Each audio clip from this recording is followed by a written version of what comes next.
Hello, Brian the Fanboy here, and today I am going to review Ultraman Leo, or as they say in Japan, Uruturoman Leo. Now, this is the 7th Ultra series from 1974, and it consists of 51 episodes. Now, the first episode starts by introducing this man named Otoriken. That's kind of what Gen. So anyway, yes, he is an instructor at this sports center where he and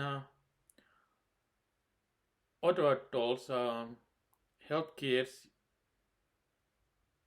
uh, train in sports, athletic activities. Now, two other trainers are a woman named Yamaguchi Momoko and a man named uh, Nomburo Takichi. Uh, Shortly after, we meet up with Ultraman 7, Ultra 7 from Ultra 7. Yes, and what he was fighting this two kaijus. And then oh yes, and then suddenly came a new Ultra hero, and he helped well Ultra 7, and well the kaijus retreated, and then both the new Ultra and Sebun, they went back in their human forms. And well, turns out that this new Ultra turns out to be Gen. Yes, and he knew that Maruposhi then was Ultra 7. And well, when more when Don asks, who he is, and well, Gen says that he is Uruturoman Leo, and that he comes from, oh yes, Eru Nanayu Nanase, which means planet L77.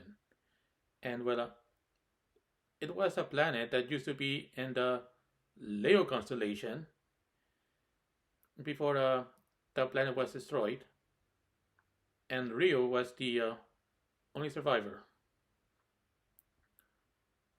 And well, another thing that during the battle with the kaijus, well, Don well, his other eye was damaged, so he couldn't henshin into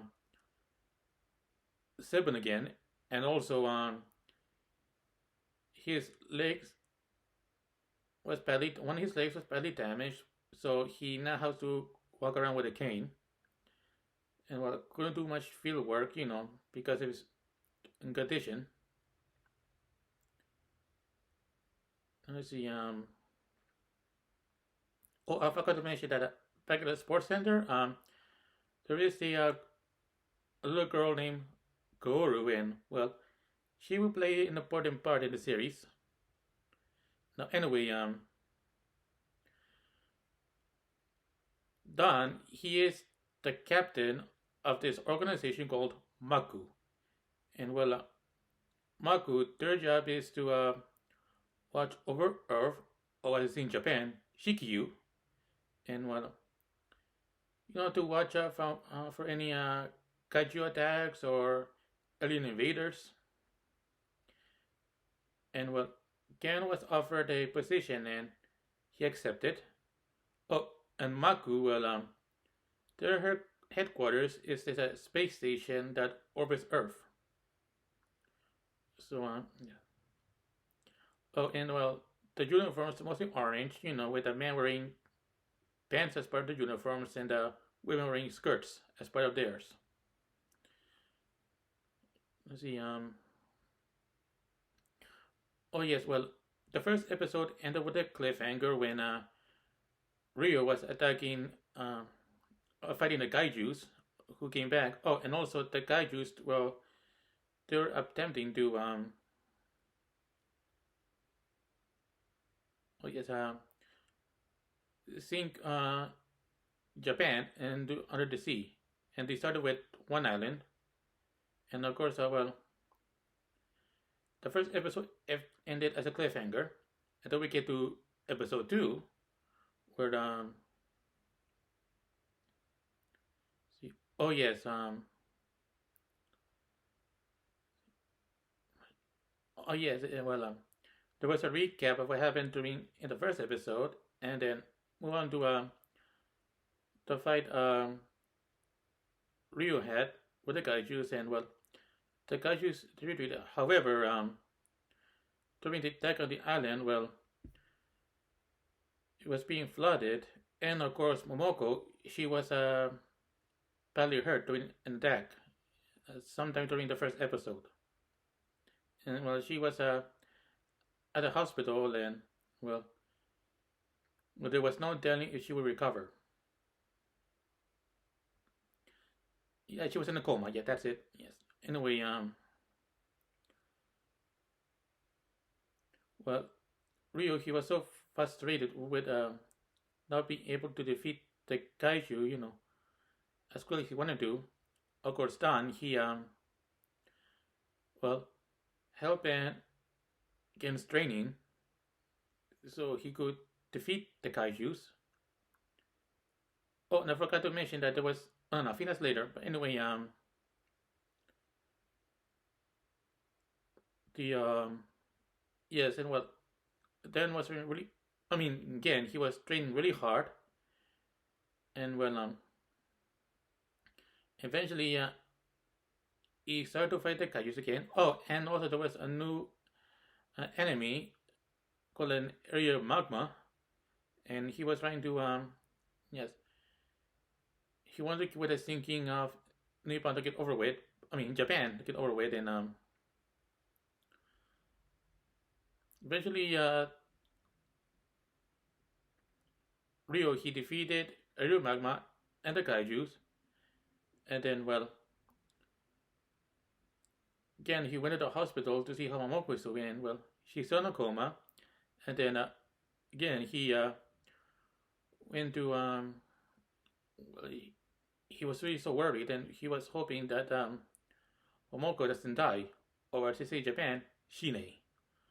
And eventually, the island was being restored, getting out of the water and being back to his rightful position. And shortly, Momoko she woke up from her coma, and well, will be ready to leave the yeah, to have to be at the hospital maybe soon. And there, that was the end of the second episode.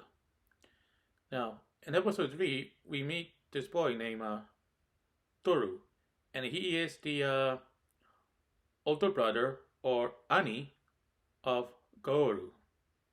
And Gooru, she refers to Toru as Oni-chan, since that's one of the ways a person refers to their older brother in Japan.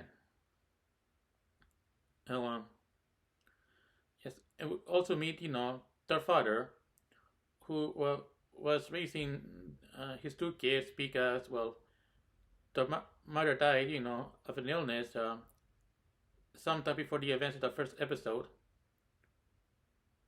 Now, later in the episode, another kaiju started to attack, and well,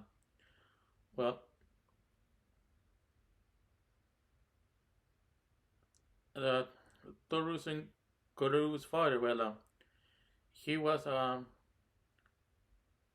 caught in the crossfires and was killed, making both Toru and Gororu orphans.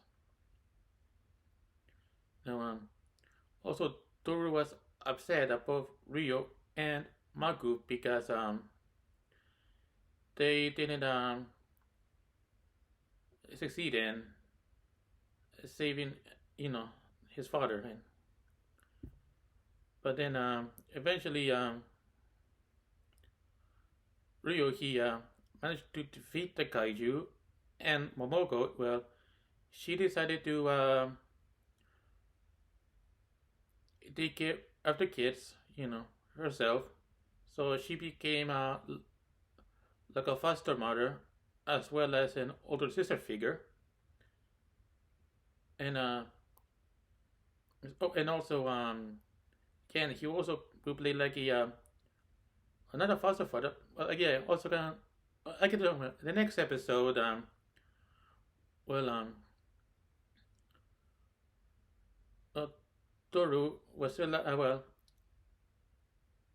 He was upset that his father was is gone. Like both his parents are now gone. Of course, lady. Oh, but again, he will. Even though his father's gone, he will be like a father figure to both Toru and Guru, as well like an older father figure. So I guess in a way, both Gen and Momoko became in like the two kids' foster parents, even though Ken and Momoko weren't married and to each other, and they were not living together as well. But anyway, I think Toru later in the episode, he even though his parents are gone, he realized that he still has Kaoru, and yes. Now, moving some episodes later, we see oh yes, there was this episode where oh yes, these two brothers, they oh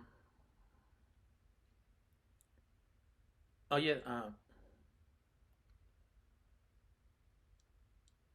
well, one of them was I don't know it was got hurt or needed an operation, but well, again, he told that this boy that he also has a younger brother, or had, and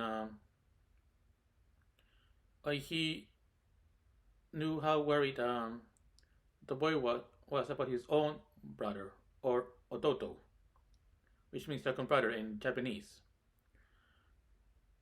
And well, anyway, later in the episode, well, there was another kaiju attack, and well, yeah, Rio he fought up, but was having difficulty. Then came another Ultra being. His name is Astra, and he is the younger brother of Rio.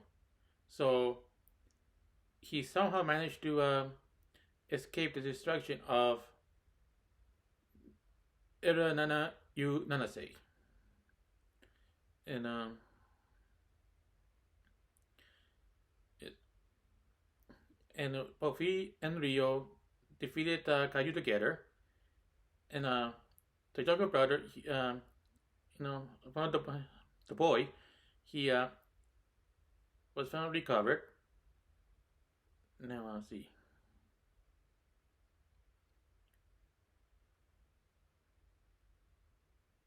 Let's see. Okay, now let's see. Well, let's see. Oh yes. We have this story arc. It was episodes later, and well, there was this story arc of where well, not a story arc, but in a collection of episodes that are horror themed, because it was well these episodes aired during the festival of Obon, which is a Japanese festival made to honor the dead, and kind of like Halloween in the summer. So yes, there were ghosts and werewolves and vampires. No, now we got another thing. Oh yes. Well,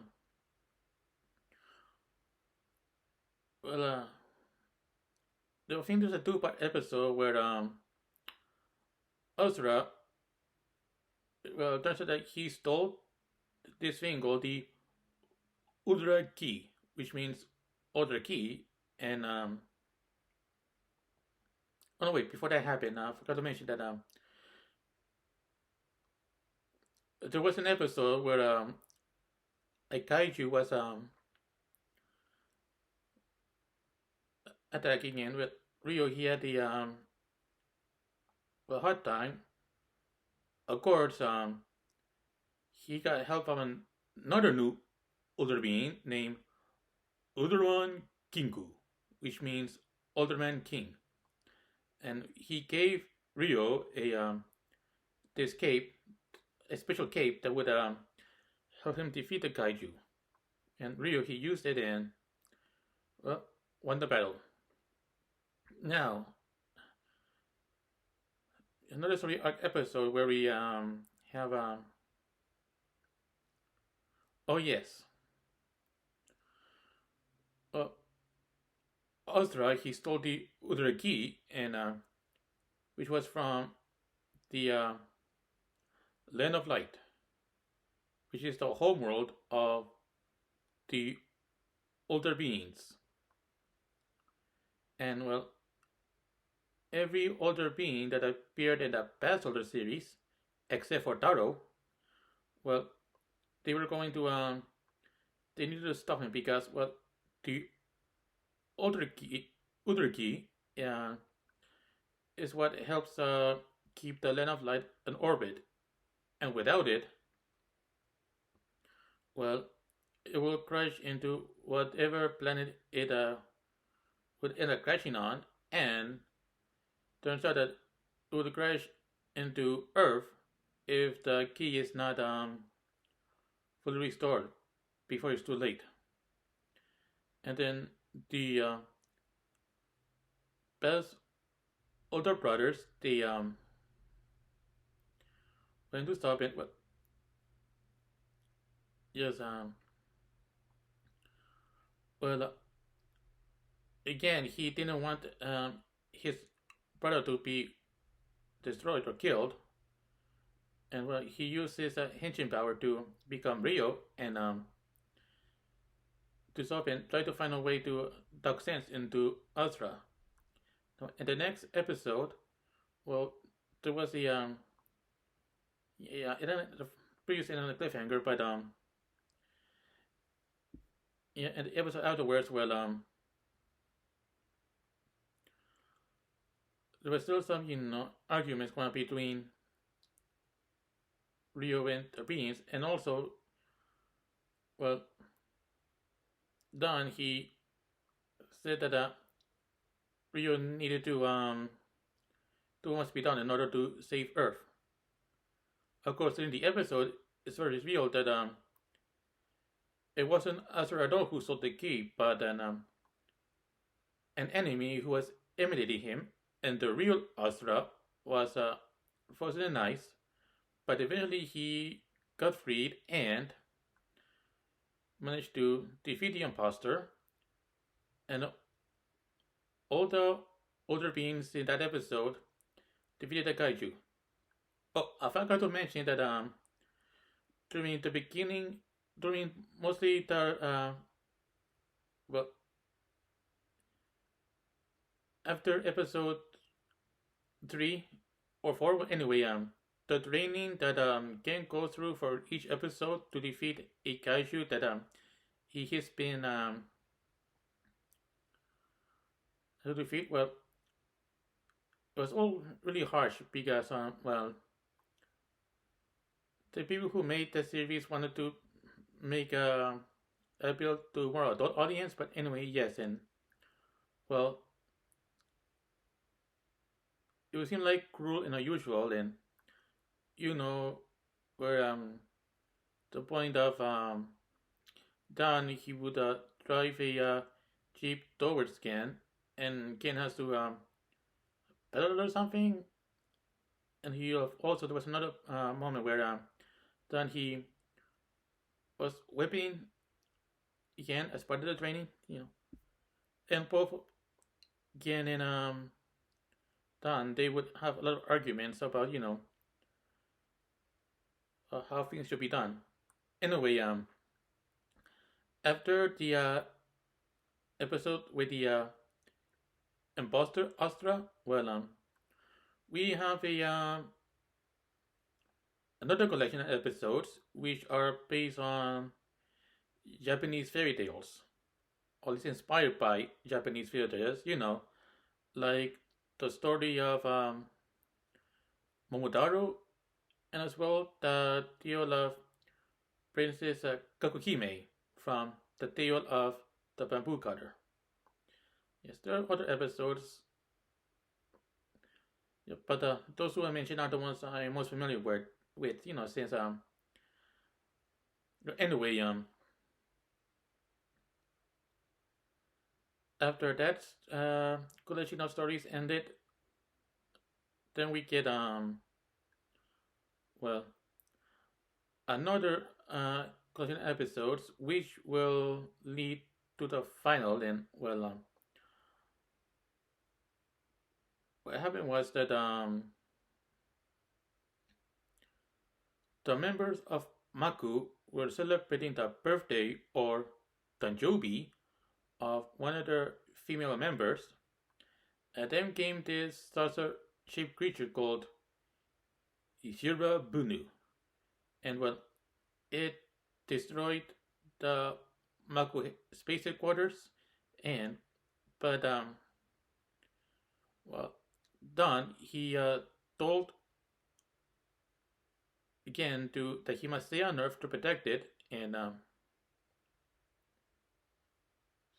oh yes, and well, yeah, he was sent to Earth, and then the space station, along with the rest of the member, with the only other members except for Gan, well, he got killed.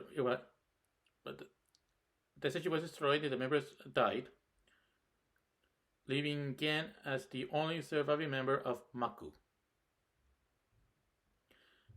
Oh, shortly time after, well, Momoko, Takuru, and Kaoru, well, they were in the city shopping, but then Shirobun started to attack the area, and there was a well attack, and we know many of the structures collapsed, and killing many casualties. And well, yeah, later at also kind of relief center, well,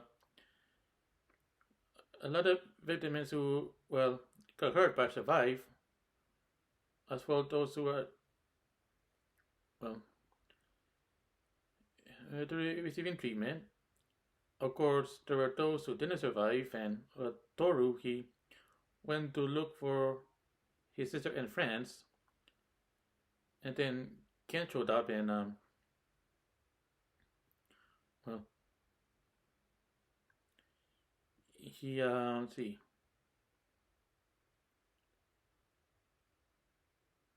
Oh no, wait! Before that happened, well, Rio he defeated Sirabun, I think he did, but anyway, maybe he didn't. He was hiding somewhere, but anyway, yes, back at the relief center, his story was looking for. And they can arrive, and then well. Oh, and there was this woman, a nurse. Her name is Yami Eskiko, and well, she saw the concern of Doru and also Gen, and well, they went to this room. They had the names of those who didn't make it, and the names were of who were on the list were Momoko, Takeshi, and Kaoru. And when I first saw this episode, I was like, no, it couldn't be because I mean, I would have handled if Momoko and Takeshi died, and I had nothing against them, but they're adults. But Kaoru, she was a little girl, and well, yeah, it was really sad that happened, and I don't know why the people who made the series decided to kill her off. Well, anyway, during the second half of that episode, well, some time has passed, and both Toru and Gen, they were living in this with the family of Sekiko, and she has two daughters. Her oldest daughter is her name is, oh yes, Izumi. She's like a she's an adult and of college age. And then we have her other. And then we have Sekiko's youngest daughter. Her name is Ayumi, and she's around the same age as Toru, and they both go to has already started going to the same school and are also in the same class. Now again, he found out I think a small fragment of Shurubun, but then eventually it got bigger and Rio destroyed it. Now let's see.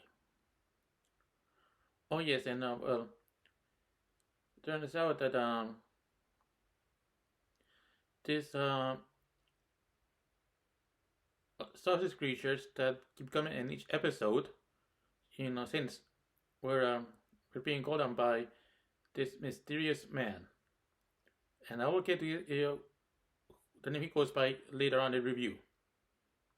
Now, during the sausage creature saga, Toru he has a big hatred for them, and it's understandable why because first he lost his mother, then his father, and now his sister, making him the only one alive in his family. Of course, and there was these kids who were they get themselves involved in the Avengers, but like there was one kid who was protecting animals and was protecting such a creature, not knowing that it was gonna cause trouble. And there was this other kid who he studied UFOs. But anyway, as the saga was getting to an end, getting close to the final saucer creatures. See. Oh yes, in one episode, Gan heard the voice of Sabun, and he told Gan he must go and defeat the final defeat the enemy once and for all. Oh, and I forgot to mention that as we get closer to the end of the saga, Izumi she thinks that they would have the Sasaki will leave Earth alone because she thinks they're just after Rio, but no, they were they just wanted to cause trouble on Earth. Now eventually, again he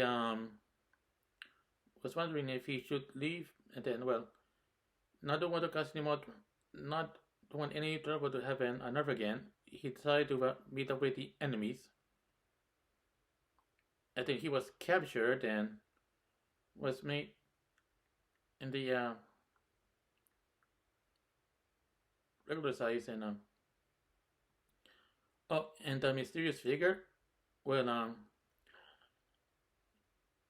he goes by the name Furaku Shirei, which means Black Directive. Oh, and he uses this orb to call on the saucer creatures, and they all come from this planet called Buraku Star, or Buraku Staru, which means Black Star. And well, then suddenly Rio, he was started to freeze, but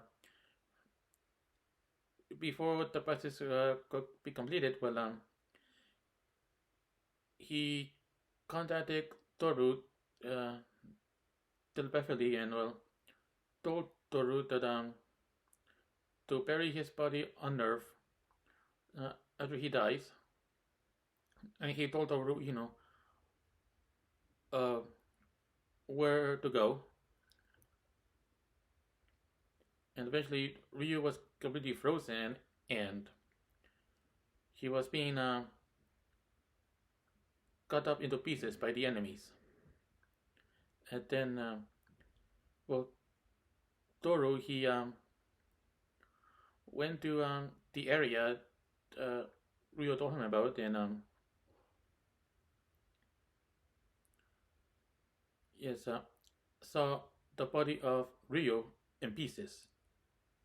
And then he buried Ryu as requested. And then later, Toru, he went home, and well, later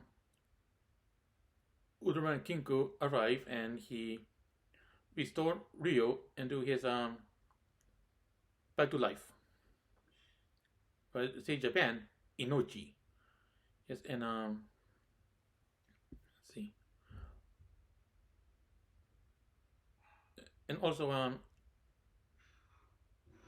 oh yes, during the final kaiju attack of the series. No, oh wait, I think this happened before, but no, I think it happened afterwards. But well, again, he told Toru that